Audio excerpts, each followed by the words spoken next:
அனைவருக்கும் வணக்கம். நான் உங்கள் ரமணா ரவி. ராக ஆராதனை சேனல் மூலமாக சிகரம் செதுக்கிய சிற்பங்கள் அப்படின்னு சொல்லிட்டு பாலச்சந்தர் சாரோட அற்புத படைப்புகளை பற்றி ஒவ்வொரு எபிசோட்லேயும் தொகுத்து வழங்கிட்டு இருக்கேன். அந்த வரிசையில் நம்ம ஏற்கனவே அரங்கேற்றம், அவள் ஒரு தொடர்கதை, அவர்கள், இந்த படத்தில் வர கதாபாத்திரங்களான லலிதா, கவிதா, அடுத்தது அவர்கள் படத்தில் வர அனு, இந்த 3 கேரக்டர்ஸை பற்றி ஒரு அதாவது அந்த அற்புதமான கேரக்டர்ஸுங்கெல்லாம் அவர் செதுக்கிய அந்த சிற்பங்கள்லாம் நம்ம இன்றைக்கும் நம்மளோட கூடவே வாழ்ந்துட்டுருக்க ஒரு உணர்வை தான் பாலச்சந்தர் சார் நம்மளுக்கு தந்துட்டு போயிருக்கார். அவரோட பாத்திர படைப்புகளோட அருமைகளை தெரிஞ்சு தான் நான் இந்த தொடர் உங்களுக்கு அனைவருக்கும் தொகுத்து வழங்கணும்னு ஆசைப்பட்டேன். அந்த வரிசையில் நம்ம இன்னைக்கு பார்க்க போகிற அடுத்த படம், அடுத்த கேரக்டர் எம்ஆர்பி. எம்ஆர்பி யார்? எம்ஆர்பி அந்த எம்எல்ஏயோட பொண்ணு தானே எம்ஆர்பி. புரியலையா ஒன்றும்? அபூர்வ ராகங்கள் படத்தில் ஸ்ரீவித்யாவோட character name MR Bhairavi. MR Bhairavi யார்? எம்எல் வசந்தகுமாரி, ஒரு ஃபேமஸ் சிங்கர். அவங்களோட ஒரே டாட்டர். அதனால் படத்தில் ஒரு வசனம் கூட வரும், எம்எல்வியோட ஒரே டாட்டர் இந்த எம்ஆர்பி அப்படின்னு சொல்லிட்டு சொல்லுவாங்க. ரொம்ப ஒரு சூப்பர் டூப்பர் ஹிட் அப்படின்வாங்க. அந்த காலத்தில் இந்த படம் அதாவது பாலச்சந்தர் நிறைய புதுமைகளை புகுத்துவார். இந்த படம் ஒருபடி அதிகமே போய் இப்படி கூட நடக்குமா, ஐயோ அப்படின்னாப்புல ஒரு பதப்பதிப்பை எல்லாருக்கும் உண்டு பண்ணிச்சு. இப்போது இருக்கிற இந்த ஜென்ரேஷனுக்கும் இந்த படம் இந்த சந்தர்ப்பத்தில் இப்போ எடுத்திருந்தாருன்னா ரொம்பவே பிடிச்சிருக்கும். ஆனால் புரட்சித்தனமான ஒரு கதைகளெல்லாம் எடுக்கிறது பாலச்சந்தருக்கு கை வந்த கலை. அந்த காலத்திலேயே அப்போவே 1000 எதிர்ப்புகளுக்கு மீறி இந்த படத்தை எடுத்தார். 40 கேரட்ஸ் அப்படின்னு ஒரு ஹிந்தி படத்தினோட தாக்கம்னு நிறைய பேர் சொல்லுவாங்க. இருந்தாலும் பாலச்சந்தர் தன்னோட முத்திரைகளை நிறைய பதிச்சு நம்மளுக்கு அழகாக ப்ரெசென்ட் பண்ணியிருப்பார். அபூர்வ ராகங்கள் 1975 வருஷம் ஆகஸ்ட் 15 அன்றைக்கி தான் ரிலீஸ் இது இந்த படம். இதுக்கு பெஸ்ட்டு ஃபிலிம் இந்த 3 அவார்டு வாங்கியிருக்கு. பெஸ்ட்டு ஃபிலிம்னு ஒன்று, அப்புறம் பெஸ்ட்டு பிளேபேக் சிங்கர் வாணி ஜெயராமுக்கு, அப்புறம் ஒளிப்பதிவாளர் லோக்நாத். பாலச்சந்தரோட படைப்பு எல்லா படத்துலேயும் PS லோக்நாத்னு சொல்லிட்டு வரும், அவர் தான் ஒளிப்பதிவாளராக இருப்பார். இந்த 3 அவார்டும் வாங்கின ஒரு பெருமை இந்த படத்துக்கு சாரும். இந்த படம் அந்த காலத்தில், அதாவது முதல் இன்னொரு ஒரு சிறப்பு கூட சொல்லலாம் இந்த படத்துக்கு. நம்ம சூப்பர் ஸ்டார் ரஜினி சார் இந்த படத்தில் தான் முதல்ல அறிமுகமானார். அது இந்த படத்தை இப்போ அதுக்கு பிறகு நிறைய படங்கள் அவர் நடித்தாலும் ஃபஸ்ட்டு ஃபிலிம் இன் ரஜினி அப்படின்னு சொல்லிட்டு சொன்னோம்னா நம்ம இந்த அபூர்வ ராகங்களை தான் சொல்லணும். இதில் நடிச்சிருக்க நடிகைகள் கமலஹாசன், ஸ்ரீவித்யா, ஜெயசுதா, மேஜர் சுந்தர்ராஜன், அப்புறம் ரஜினிகாந்த். மினிமம் இந்த கேரக்டர்ஸுங்களை வச்சு தான் இந்த படமே. ஒரு 4 கேரக்டர்ஸ் தான். 4 கேரக்டர்ஸுமே படத்தை தூக்கி நிறுத்திருப்பாங்க. இந்த படத்தில் நாகேஷ் கூட வந்திருப்பாருங்களே. நாகேஷ் தான் மெயின். அதாவது எம்ஆர் பைரவியோட லீகல் அட்வைசர்னு கூட சொல்லலாம். நாகேஷ் 2 கேரக்டர்ஸ் மாதிரிலாம் காமிப்பாங்க. காமெடிக்கு ரொம்ப நல்லாயிருக்கும்.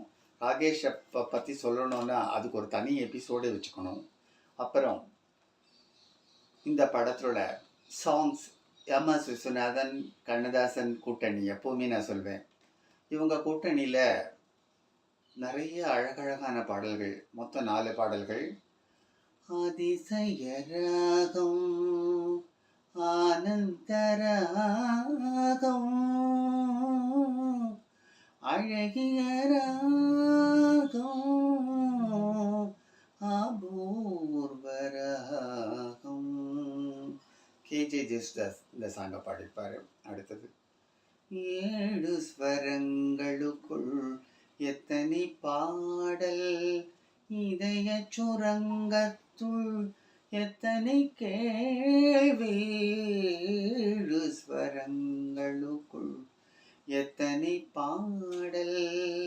இந்த அழகான அருமையான பாடலை பாடி வாணி ஜெயராம் நேஷ்னல் அவார்டை தட்டிட்டு போயிருப்பாங்க. Super duper hit. அவ்வளோ அழகான வரிகள், கண்ணதாசனோட வரிகள், எம்எஸ்வியோட மியூசிக், பாடினது யார்? வாணி ஜெயராம். நேஷ்னல் அவார்டை அழகாக தூக்கி கொடுத்தாங்க சென்ட்ரல் கவர்மெண்ட். அழகான ஒரு பாடல் இந்த பாடல். அடுத்தது, கை கொட்டி சிரிப்பார்கள் ஊரார் சிரிப்பார்கள். நாகூர் அன்னிப்பா அவர்களை பாட வச்ச பெருமையும் இந்த படத்தை தான் சாரும். அதில் ஒரு சுச்சுவேஷனில் இந்த மாதிரி ஒரு முறையற்ற கல்யாணம் நடந்தால் கைகொட்டி சிரிப்பாங்கன்னு சுந்தரராஜன் ஒரு வார்த்தை சொல்லுவார். உடனே இந்த சாங் பேக்ரவுண்டில் வரும். ரொம்ப அழகாக படமாக்கியிருப்பாங்க. கடைசியில் கிளைமாக்ஸ் சாங்குன்னு சொல்கிறதா, இல்லைன்னா இந்த கதையில் என்ன முடிச்சு என்ன ட்விஸ்ட்டு பாலச்சந்தர் வச்சுருக்காருங்கிறத சொல்கிறதா, அது இந்த பாட்டில் அழகாக இருக்கும். கேள்வியின் நாயகனே இந்த கேள்விக்கு பதிலேதையா. கடைசியில் ஒரு ஸ்டேஜில் பாடி இவங்க 2 பேர் சேர்த்து வைக்கிறாங்களா, அம்மாவும் பொண்ணு சேர்றதும் அப்பாவும் பிள்ளையும் சேர்றதும் ரொம்ப அழகாக படமாக்கியிருப்பார் பாலச்சந்தர். சரி, பாடல்களை பார்த்தோம், எல்லாமே சொன்னோம். ஆனால் நம்ம கதை என்ன அப்படிங்கிறத ஃபஸ்ட்டு ஒரு சின்ன ஷார்ட் அண்ட் ஸ்வீட்டாக சொல்கிறேன். எம்ஆர்பி ஒரு புகழ்பெற்ற மேடை பாடகி. அவள் வந்து கல்யாணத்துக்கு முன்னாடியே ஒத்தனால ஏமாற்றப்பட்டு வயிற்றில் குழந்தைய கொடுத்துட்ட உடனே அவன் ஓடி போயிடுறான். அதுக்கு பிறகு அந்த குழந்தைய வளர்க்குறா. தான் ஒரு பெரிய பாடகியார, சமுதாயத்தில் ஒரு பெரிய அந்தஸ்தாக இருந்தாலும் தடைய தலை நிறைய பூ வச்சுக்கிட்டு தடைய புடவை கட்டிக்கிட்டு சுற்றி நெத்தி நிறைய பொட்டு வச்சுக்கிட்டு சுற்றி வந்தாலும் அந்த பொட்டுக்கு சொந்தக்காரன் யாருன்னு கேட்கும்போது எம்ஆர்பியால் பதில் சொல்ல முடியாது. அதுதான் அவளோட கேரக்டர். அதுதான் அவளோட பொண்ணு கேரக்டர் மூலமாக, ஜெயசுதா மூலமும் அடிக்கடி இந்த ஒரு வசனத்தை பாலச்சந்தர் சொல்லியிருப்பார். ஓடிப்போன ஒரு தகப்பனையும் ஊருக்காக பயந்துக்கிட்டு ஒளிஞ்சு வாயிற தாயாரையும் கண்டா எனக்கு பிடிக்கவே பிடிக்காது, நான் இந்த வீட்டு விட்டு ஓடி போகிறேன் அப்படின்னு சொல்லிட்டு ஒரு லெட்டர் எழுதி வச்சுட்டு போவாங்க. அதுதான் இந்த படத்தோட நாட்டு. எம்ஆர் பைரவி என்னோட பொண்ணு அவங்களோட வசிக்காமல் வீட்டை விட்டு வெளியே வந்துடுறாங்க. வாழ்க்கை பிடிக்கல அவங்களுக்கு. ஒரு சந்தர்ப்பத்தில் மேஜர் சுந்தரராஜனை சந்திக்கிறாங்க. மேஜர் சுந்தரராஜன் தன்னோட மனைவியை இழந்து மகனோட வசிச்சிட்ருக்கார். மகன் வந்து கமலஹாசனுக்கு துருக்குன்னா ஒரு கோபம் வந்துடுறாப்புல ஒரு கேரக்டர். அதாவது கம்யூனிஸ்ட் சிந்தனைகள் கொண்ட ஒரு இளைஞன்னு கூட சொல்லலாம். ஒரு ஜனகன மனகதியை தப்பாக பாடினா அவங்கள மேலே மெனமுறிச்சு போட்டுறாப்புல ஒரு கேரக்டர் கோபம் வரும். ஃபஸ்ட்டு ஆரம்பத்துலேயே அவர் அப்படி தான் காமிப்பாங்க. சின்ன சின்ன விஷயத்துக்கு கூட உணர்ச்சி வசப்பட்டு நீதிக்காக போராடுற ஒரு நல்ல ஒரு இளைஞனை கண்முன்னு கொண்டிருப்பார். அதே சமயத்தில் கோபக்கார இளைஞர், அந்த கோபக்கார இளைஞர் பிற்பகுதியில் எப்படி மாறுறார் அப்படிங்கிறது தான் கதை. அவர் தன்னோட ஃபாதரை விட்டுட்டு வீட்டை விட்டு வெளியில் வந்துடுறார். ஒரு சந்தர்ப்பத்தில் ஜெயசுதா இவங்களை சந்திக்கிறாங்க, சுந்தரராஜனை. அதே மாதிரி கச்சேரி முடிஞ்சு வெளியில் ரோட்டில் வந்துட்டு இருக்கும்போது அடித்து போட்டுட்ருக்க கமலை ஸ்ரீவித்யா காப்பாற்றி வீட்டுக்கு கூட்டிகிட்டு வராங்க. 4ஆம் வட்டத்தில் ஸ்ரீவித்யாவனோட அன்பு அவனுக்கு மனசுக்குள்ள பாறையாக இருக்கிற அவனோட மனசில் ஒரு லேசான ஒரு காதலாக அரும்புறத பாலச்சந்தர் ரொம்ப அழகாக படமாக்கியிருப்பார். அப்போ தான் நடுவில் ஒரு வசனம், ஒரு தாளம், ஆதி தாளம் அதுன்னு சொல்லிட்டு வரிசையாக ஒவ்வொரு தாளமாக வச்சுட்டு அவங்களோட ஒவ்வொரு ஸ்டெப்பாக அவங்களோட லவ் சொல்லிட்டு இருக்கிறத அழகான ஒரு தாளத்தோட ஒப்பீடாக நம்ம இதை நினச்சிக்கலாம். என்ன தெரியுமா சொல்வார்? ஆதித்தாளம் பாலைவனத்தில் பசுமை படர தொடங்கிய ஆரம்பமோ இந்த ஆதித்தாளம். ஏன்னா கமலஹாசன் ஒரு ரஃப் அண்ட் டஃப் கேரக்டர். அவருக்கு ஒரு லவ் அஃபேர் ஏற்படுறது அப்படின்போது ரொம்ப அழகாக அந்த பேக்ரவுண்டில் ஒவ்வொரு தாளத்தோட பேரை சொல்லி அந்த வசனங்கள் வரும். பாலச்சந்தரே பேசியிருப்பார். ரொம்ப அழகாக இருக்கும். நடுவில் அந்த அந்த அந்த இது என்ன சொல்லுவாங்க, அந்த சரளி வரிசைகள், ஜாவளி இதெல்லாம் வந்துட்டுருக்கும் பாருங்கள். அந்த பேக்ரவுண்ட்லேயே ஸ்ரீவித்யா குளிச்சுட்டு இருக்கும்போது வரிசையாக அழகாக காமக காமக காமக காமக அப்படின்னு சொல்லிட்டு பாடிட்டே இருக்கும்போது அண்ணண்ட பக்கம் கமல் அந்த மிருதங்கத்தை டங்கடங்கடங்கடன்னு ரசிச்சுட்டு அதுக்கு ஏற்றாப்புல வாசிச்சிருப்பாங்க. ரொம்ப ஆச்சரியப்படுவாங்க ஸ்ரீவித்யா. பரவாயில்லையே, மிருதங்கம் கூட உனக்கு வாசிக்க தெரியுதே, யார் குரு அப்படின்போது, யாருமே இல்லை, நீங்கள் தான் குரு அப்படின்னு சொல்லிட்டு சொல்வார் அவர். அவங்களோட லவ்வை வந்து படிப்படியாக படிப்படியாக படிப்படியாக காமிப்பாங்க. ஸ்ரீவித்யாவுக்கு அந்த லவ்வை ஏற்றுக்க வேண்டாமான்னு ஒரு பெரிய குழப்பம். அப்பப்போ தன்னோட லீகல் டாக்டர், அவங்க அவங்களுக்கு லீகல் டாக்டராக நாகேஷை காமிச்சிருப்பாங்க. நாகேஷ் வந்து ரெண்டு ரெண்டு கேரக்டர் நடிச்சிருப்பாரு. சூரி, அதே மாதிரி இன்னொருத்தர் அவரோட தம்பி, அவரோட பிரதர் ஹரி. ரெண்டு கேரக்டர் வரும்போது ஒரு நல்ல கேரக்டர், இன்னொன்று குடிகார கேரக்டராக இருக்கும். ஆனால் ரெண்டுமே நாகேஷ் தான். அது கடைசியில் ஒரு சந்தர்ப்பத்தில் வெளிப்படும்.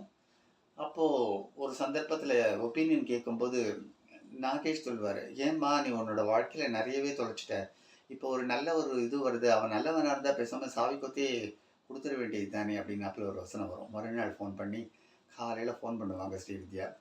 என்னது என்னது அப்படின்வார் நாகேஷ். சாவி கொத்தி கொடுத்துட்டியா, வெரி குட் வெரி குட் அப்படின் போது அந்த கேரக்டர் வந்து கொஞ்சம் கொஞ்சமாக அவங்ககிட்ட ஐக்கியமாயிட்டாங்க அப்படின்னு சொல்லிட்டு ஒரு அழகான காமிச்சிருப்பாங்க.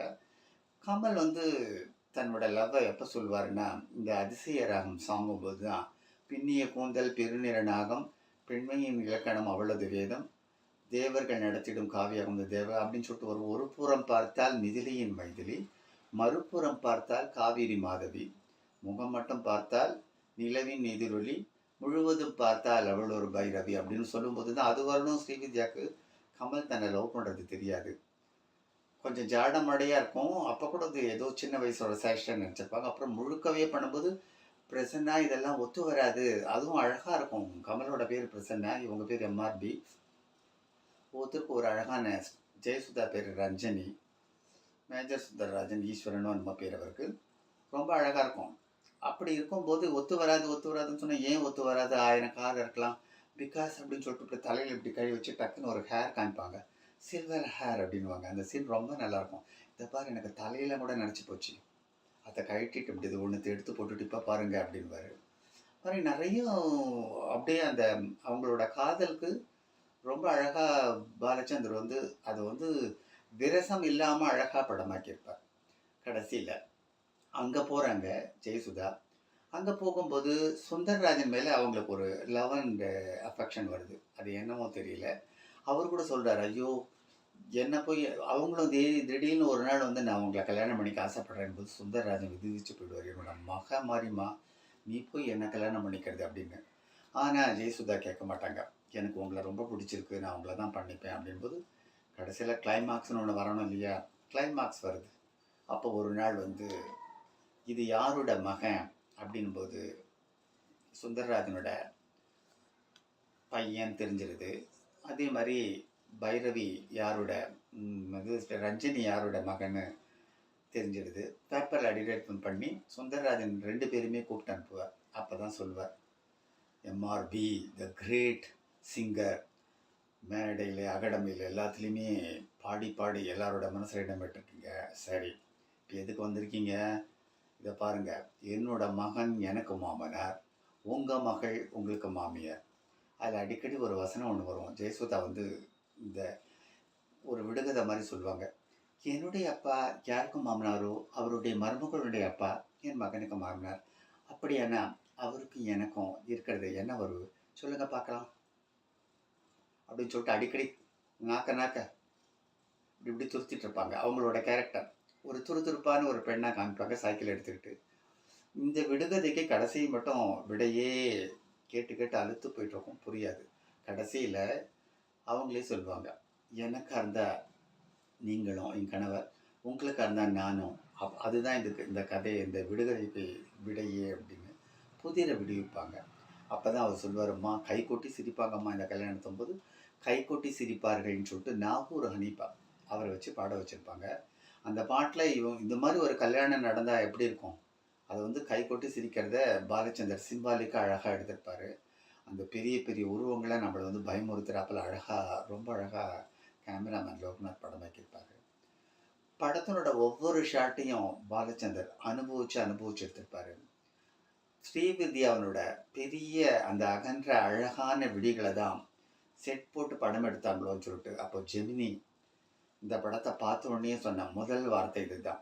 ஆமாம், படம் முழுக்க ஸ்ரீவித்யாவனோட அழகான முகம், அந்த பாடகிக்கே உரிய அந்த பூசினா போல அந்த உருவம், அந்த ஸ்டேஜில் உட்காந்து பாடுறது, அந்த கண்களை உருட்டுறது, இப்படி பார்க்கறது, பேசுறது, கேட்கறது, எல்லா பாவனைகளுமே ரொம்ப அழகா தான் வந்து ஒரு கை தேர்ந்த பாடகி, அதாவது பாடகியினோட மகள் எம்எல்வியோட பொண்ணுக்கு போய் சொல்லிக் கொடுக்கணுமா என்ன நடிப்பு. ஆனால் பாலச்சந்தர் அழகாக சொல்லி கொடுத்துருக்கார். ரொம்ப அழகா அத்த அந்த கேரக்டரை இன்னைக்கும் நம்ம மனசுல அந்த கேரக்டர் நிற்கிற அளவுக்கு பண்ணினாங்கன்னா அது ஸ்ரீவித்யா ஒருத்தரை தவிர வேற யாருமே அந்த பாத்திரத்துக்கு கற்பனை பண்ணி பார்க்க கூட எனக்கு தோணலை. இந்த படம் எனக்கு ரொம்ப ரொம்ப ரொம்ப ரொம்ப ரொம்ப ஒரு மனசுக்குள்ள ஒரு பிடிச்சமான படம். நான் இதை எத்தனை தடவை பார்த்துருப்பேன்லாம் எனக்கு தெரியாது. வசனங்கள்லாம் மனப்பாடமாக இருக்கும். பாலச்சந்தரோட கேரக்டரில் அந்த எம்ஆர்பி அப்படின்னு அந்த கம்பீரத்தோட உலக வந்துட்டு இருக்கக்கூடிய ஒரு பாடகியினோட கேரக்டரை அவ்வளோ அழகாக ப்ரெசென்ட் பண்ணிப்பார். ரஜினி ரஜினி வந்து இன்ட்ரோலுக்கு முன்னாடி ரஜினி வந்து டக்குன்னு தாளமும் ராகமும் இணையும் போது நடுவில் அபஸ்வரம்ன மாதிரி ஒரு சின்ன ஸ்டில்ஸ் போடுவார் பாலச்சந்தர். அப்போ தான் அவர் வருவார். சின்ன வயசில் ஏமாற்றிட்டு போயிட்டுருவார். திடீர்னு வந்து எம்ஆர்பி இருக்கும்போது கமலஹாசனுக்கும் அவருக்கும் நிறைய வசனங்கள் வரும். எங்கள் ரெண்டு பேருக்குள்ள நீ யாரப்பா, இதுதான் ரஜினி பேசக்கூடிய வசனம். படத்துலேயே வசனங்கள் ரொம்ப கம்மி. கடைசியில் ஸ்டேஜ் ஏறி கேள்வி நாயகனே அப்படின்ற சாங்கை பாடிட்டு இருப்பாங்க. பாடிட்டு இருக்கும்போது ஸ்ரீவித்யா கடைசியில் பாடுவாங்க.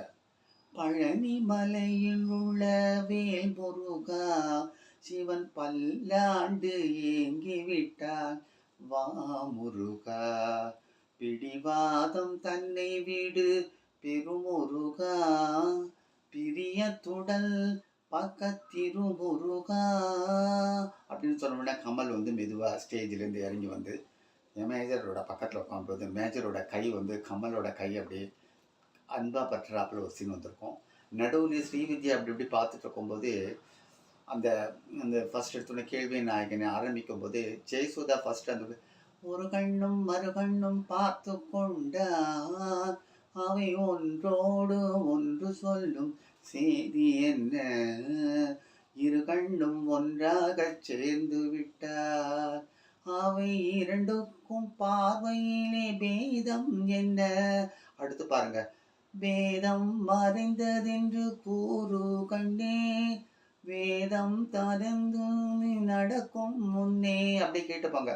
கண்ணே உன் காலம் சென்ற கதை என்ன, உன்னை காண பிழைத்திருந்தேன் வேறு என்ற, உடல் எப்படி உன் மனமும் உன் விருப்பம் படி, உன் மனம் எப்படி நீ விரும்பும் படி அப்படின் போது ஸ்ரீவித்யா வந்து கூட ஜாயின் பண்ணிப்பாங்க. நீ எப்படி இருந்த எது இருந்தன்றது இந்த பாட்டிலே அழகாக கவிஞர் விளக்கியிருப்பார். பிஎஸ் ரேகாவும் வாணி ஜெயராம் இந்த சாங்கை ரொம்ப படிப்பாங்க.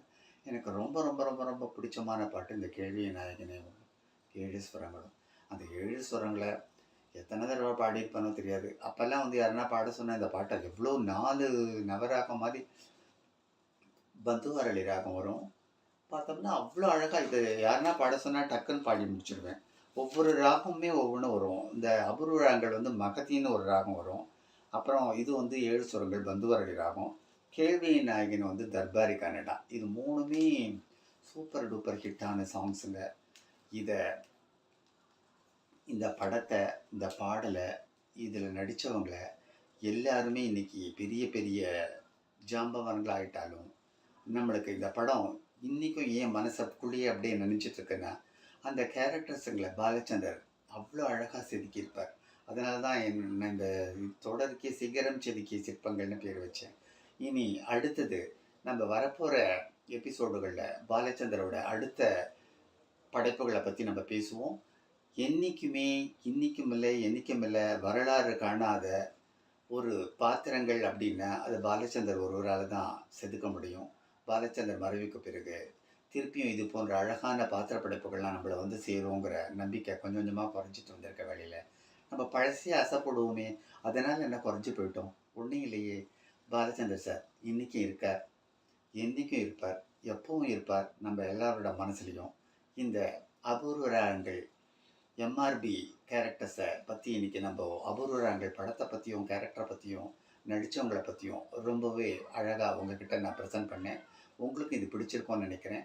ராக ஆராதனை சேனல் மூலமாக இனி வரப்போகிற எபிசோடுகளில் பாலச்சந்தர் சாரோட அடுத்த ஒரு கேரக்டரை, முக்கியமான ஒரு கேரக்டரை, அடுத்த ஒரு திரைப்படத்தினோட ரிவ்யூவை சீக்கிரமே எதிர்பாருங்க. அதுவரையில் உங்கள் அனைவர்கிட்ட இருந்து விடை சொல்லி விருப்பிருக்கிறது உங்கள் அன்பிற்கின ரமணா ரவி. வணக்கம்.